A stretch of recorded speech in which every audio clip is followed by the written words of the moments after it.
To add and subtract rational expressions, you need a common denominator. Once you get your common denominator, you can simplify the numerators that you have by adding or subtracting them, and then you have to remember restrictions. So, if we look at the first one, I look at the numerators that I already have. I have x plus 2 and x minus 3. My common denominator will be a combination of both of them being multiplied together. Try to think of regular fractions where you don't have any variables and you're trying to find a common denominator. The shortcut is to multiply your denominators together. Same idea here. So my common denominator is going to be x plus 2 and the x minus 3. That's the chosen common denominator. Now I have to ask myself, what should I multiply the first fraction by to get this common denominator? And the bracket that's missing is x minus 3. So I'm going to multiply top and bottom by x minus 3. So that I have 3x times x minus 3. And then I add, and I ask myself, what do I have to multiply the second fraction by to get the common denominator? And that's going to be x plus 2 on the top and on the bottom. So then to continue it, I'm adding the product of x plus 1 with x plus 2. So now I have my common denominator, I've combined my numerators, and a really, really important note. Some people want to do this. They see x minus 3's, they see x plus 2's. That is incorrect. You cannot cancel out anything until your numerator and denominator is fully factored. The fact that we have this addition sign between those two sets of brackets means this is not fully factored. So in order for us to try to fully factor this, we have to distribute and get rid of our brackets, collect our like terms, and then try to factor. Now our denominator, we're happy with it, but in the numerator, I'm gonna do some distribution. So for the first part, I'm just going to distribute the 3x in so that I have 3x squared minus 9x. And then for the second set of brackets, I'm going to do distribution between the two binomials. So I have x squared plus 2x plus x plus 2. And like I said, the denominator stays as is. Now I'm going to collect my like terms. So I have 3x squared and x squared, that's 4x squared. I have negative 9x plus 2x plus x, that's negative 6x, and then plus 2, all over our denominator. And now I do notice that we have a common factor in the numerator. So I'm going to factor out the 2 just to see if I can factor this trinomial some more.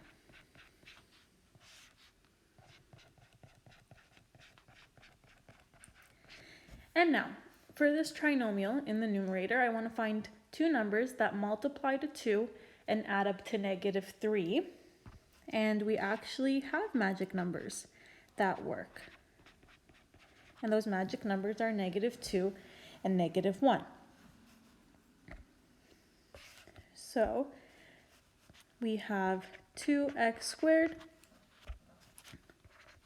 minus 2x minus x plus 1, pair up and common factor. For my first pair, I factor out a 2x and I'm left with x minus 1. For the second pair, the first term is negative, so I'm going to factor out a negative 1 and I'm left with x minus 1. So now I have 2x minus 1 and the common x minus 1 bracket. Now I did all of this factoring, and in the end, it's not going to cancel anything out with my denominator, but it's good to try to factor if possible in case something will cancel out. And now my restrictions are going to come from the denominator. And our two restrictions are that x cannot equal negative 2 from the x plus 2 bracket and positive 3 from our x minus 3 bracket. And that's it for this one. All right, for the second one, our first step is going to start with factoring, because I see in my first denominator I have a simple trinomial that I can factor. So two numbers that multiply to negative 12 but add up to 1, that's going to be positive 4 and negative 3. So x plus 4 and x minus 3. And my second fraction, there's nothing to do. Now, when I pick my common denominator so I can subtract these rational expressions, I notice that the x plus 4 bracket is common in both, which means I don't have to write it twice. So I'm just going to write x plus 4 once, and my first fraction has x minus 3 in the denominator while it's missing from the second one, so I will add that in. And now I can see that for my first fraction, it already has the common denominator, so the 2 isn't going to change. But for the second one, in order to get the common denominator, I need to multiply top and bottom by x minus 3. So that's what I'm going to write, 5x times x minus 3. Now I have collected my numerators together, I have my common denominator, and all I have to do now is distribute this negative 5x in, and then check to see if anything cancels out. I cannot cancel anything out right now because the numerator is not fully factored. So I'm going to bring the 5x in, so minus 5x squared, and then negative 5x times negative 3, positive 15x. And I am just going to rewrite my numerator in proper form with the x squared term first, then x, and then the positive 2 to see if I can factor this. So if I were to do some decomposition here, I'd want two numbers that multiply to negative 10 from the negative 5 and 2, and then add up to 15, which cannot happen, so we cannot factor our numerator. So this is as far as we go. Nothing's going to cancel out. Now all we have to do is write our restrictions from our two brackets. So from the x plus 4 bracket, x cannot equal negative 4, and from the x minus 3 bracket, x cannot equal positive 3. And that's it for this one.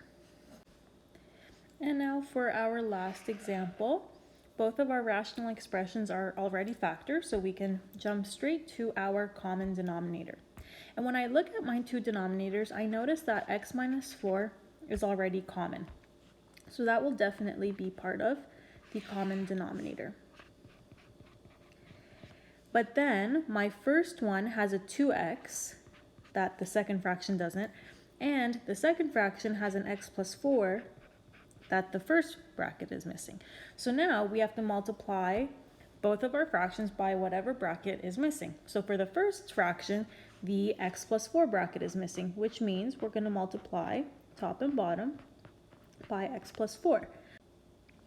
So when I write it in my numerator, I have x plus 4 times x plus 4 minus, and now I want to see what I have to multiply the second fraction by. And this fraction is missing 2x. So I'm going to multiply top and bottom by 2x. Now we see that we have that common denominator, and for the numerator, to combine them, instead of writing 3x minus 2 first, I'm just going to write the 2x in front so I can do a simple distribution. And now I'm not going to cancel anything out because I'm not allowed at this point, but I will distribute in my numerator, collect my like terms, and then see if I can factor. So for this first set of brackets, I'm going to do some distribution to get x squared plus 4x plus 4x plus 16. And then I'm going to distribute the negative 2x into my second bracket. So negative 6x squared plus 4x all over that common denominator, which I'm not distributing because I need it for my restrictions. And now I'm just going to collect my like terms. So I have x squared and negative 6x squared. That's negative 5x squared.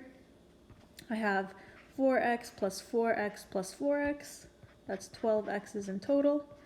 And then the 16. And now I want to see if I can factor the numerator. So I want to see, are there two numbers that multiply to negative 5 times 16, which is negative 80, and add up to 12 at the same time? And there aren't. So we can't factor the numerator, and we can just go straight to our restrictions, which come from this factored denominator. So x cannot equal. From the 2x, you can set 2x equal to 0, divide out the 2, and you get 0 as a restriction. From x minus 4, when you bring the negative 4 over, it's positive 4. And for the x plus 4, -4 is a restriction. And that's it for adding and subtracting rational expressions. Get a common denominator. Make sure you ask yourself what you have to multiply each fraction by to get that common denominator so that you get the correct numerator. And please, please, please don't start canceling things out unless your numerator and denominator are both fully factored. The minute you have that addition or subtraction sign between sets of brackets, it is not fully factored. So do not cancel anything out. And like always, with rational expressions, don't forget restrictions.